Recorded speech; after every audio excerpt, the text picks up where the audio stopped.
Yo, what's poppin'? It's Tommathan, and I am here to go over the history of the first Overwatch League team to no longer exist, the Paris Eternals. So, Paris. They come into the league in 2019. They say, you know what, we will represent EU with actual EU players. London, you're doing full Korean stuff. We will do it, but with EU players. They pull up with Thune, Shadowburn, Nico, and Danye. Don't know if that's how you say it, but whatever, on the DPS line. Pull up with the tanks of Finzi, Benbest, and LH Cloudy, and then Hip, Cruz, and Gray as your supports. Starting with the coaches, it was Damon, but he left, and then Fifi pulled up with Seda and Kai Kai. Yes, Kai Kai was on Paris. Crazy stuff. So this was the GOATS year. They end up going 14th in the league out of 20, 11 and 17 record, and a minus 21 map differential, which left them out of the playoffs by 2 slots and pretty much 2 games. And these guys, it wasn't like they were awful. They were able to get some wins off of some good teams. They didn't just beat off the bottom of the barrel, you know? They had some wins every now and then. They were doing their thing. They had some wins against, Philly. They had some wins against Shanghai was all right this season. They beat the Glads. They had some upsets every now and then. There was some upset potential with this team. But it was very clear what their role in the league was. They were going to be fighting tooth and nail for a shot to make it barely into playoffs, to barely scrape by in the playoffs. And even whenever it turned into a pulled pork meta, they still weren't really shining or anything like that. So, as far as the team goes, they had some names here. This was Shadowburn's last season. Everyone was hyped for Shadowburn, but then it was GOATS. And it was like, Shadowburn and GOATS? Maybe not. Because this was still off the, oh my god, Shadowburn's the GOAT. I can't believe he got benched by EQO. That was like what the casuals believed. I was a casual. I was like, why is Shadowburn not getting played? And I was like, let's go Paris. He's going to be so good. Maybe not. Maybe not. But they were doing some weird stuff. If I'm being honest. There were some times I don't remember exactly what games. So I just remember tuning in and looking back at some matches. And I'm like, what is going on with Paris? They were just playing some odd compositions every now and then. I'm not going to speak too much more on it because they were just kind of there. But yeah, you can clearly see the transition to the 2020 Paris Eternal, who absolutely rolled some teams. They were extremely good, and you will recognize some names because in 2020 they pulled up with a DPS line of the French guys still, Soon and Nico. They're still here, but they're pulling up with Sparkle and Exy, even though Exy was injured for like 2 months because he had a neck issue, and that still reoccurs every now and then, right? But fear not. Exy would return in that season. Then the tank line of Benbest, Smex, Honbin, and No Smite, or No Semity, if you are cultured. Smex did not actually play anything. He had visa issues, and he did not play a single round. So Benbest, No Semity, and Honbin, which, Honbin's cooking, but Benbest and No Semity. And then FD Godfielder as your supports. However, they did have Hip and Cruz and Gray and FD God at the beginning, and Fielder was signed midway through. Hip and Gray would retire, and Cruz would get traded to Toronto. So, and then they signed Fielder. And Fielder was playing on ping, and he still looked like an absolute maniac. This team ends up finishing 4th in the league, 19-6 record, minus 19. Minus 19? That's a plus 19 map differential. That is a typo on my part. But this team was taking names. We are in Honbin mode, right? We get Sigma gameplay going crazy with the double shield stuff. But he's still pulling up on Diva Winston as well. Because how the main tanks things worked, right? Benbest was here for Reinhardt whenever they wanted to play some rush stuff, and he was there for the Orisa. And then whenever they absolutely needed Winston, they're like, you know what? Watch Punch Gibraltar. No Smite pull up. Honbin got it locked in on the Diva. We're chilling. Sparkle and Exy, the main guys here. Yeah, Soon got some playtime. Nico got some playtime, specifically on the Mei for Nico whenever they were... Nico? Yeah, Nico. I don't know why that sounded weird to me. Whenever they were playing the Rush, he was pulling up on the Mei. And then Soon was basically in when Exy wasn't in. Or I guess he probably ended up playing some Tracer too, I would assume. But yeah, this was the FD God breakout also. Everyone was like, oh my god, this guy's crazy out of nowhere. He's doing things on Lucio we've never seen before. He was the Lucio guy. He was doing numbers. He really was. He even won a tournament on Brig too. He wasn't just on Lucio the whole time. He was there on the Brigida. He was doing things. So yeah, looking, you see the big thing at the bottom. May Melee, they're not cooking as much. Xy's injured during that time, right? He's not there, and they end up losing to the Valiant 5th, 8th. Then Xy is back for the Summer Showdown, and they win against the Fusion in a banger 7-map series. That final map, that Rialto, is the one where EQO pulls up one of the most outrageous clutches in Overwatch League history, and they still lost because the Paris Eternal were different. Sparkle was insane, and Philly were trying so hard to shut him down. Like Philly was focusing everything on the Sparkle because we're playing Genji is good and Sparkle is just him. Xy was putting up numbers. You have Hanbin doing his thing. It was truly a goated team. Truly goated. Countdown Cup, pretty much the same meta. Doesn't turn out as well for them because Philly was a very good team in this season. Also, they were going crazy. They had Sato pulling up. They had some guys, but insane team. Now the meta does change to a Roadhog for the playoffs, and they pretty much lose first off rip. Unfortunate for them, they were not ready for the Roadhog to pull through. They weren't. I mean, they have Hanbin, and that's it on the tank line. So if you need to do a Hog Zarya, a Hog whatever, it wasn't doing numbers. It was not doing numbers. But the regular season was very good. And this is peak Paris. And it was so good with the coaching staff. I didn't even talk. They had Rush, Levi, and Aid. Levi, I believe, left midway through. Maybe not. Don't remember. And then Avala comes through and would continue to manage this team until even currently Avala's still there.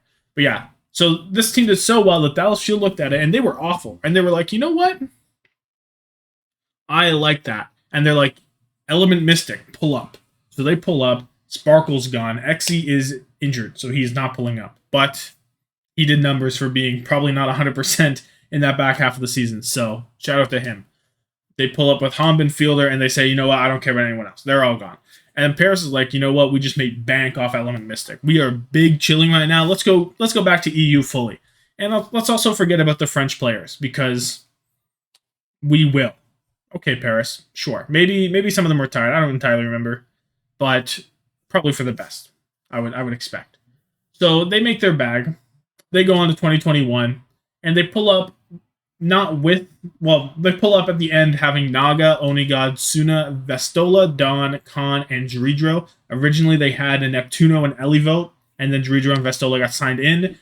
Whenever Dridro came onto this roster, it was like a light switch. Like, Neptuno was awful. Maybe like the worst player to be playing the game in 2021. Neptuno was god awful. He was not doing it. He was not doing it for Paris.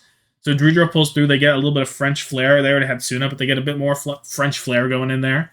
So they're all good. They have Getamaze and JMac as a coach, and Getamaze has been praised pretty much wherever I see it. A lot of people like Getamaze.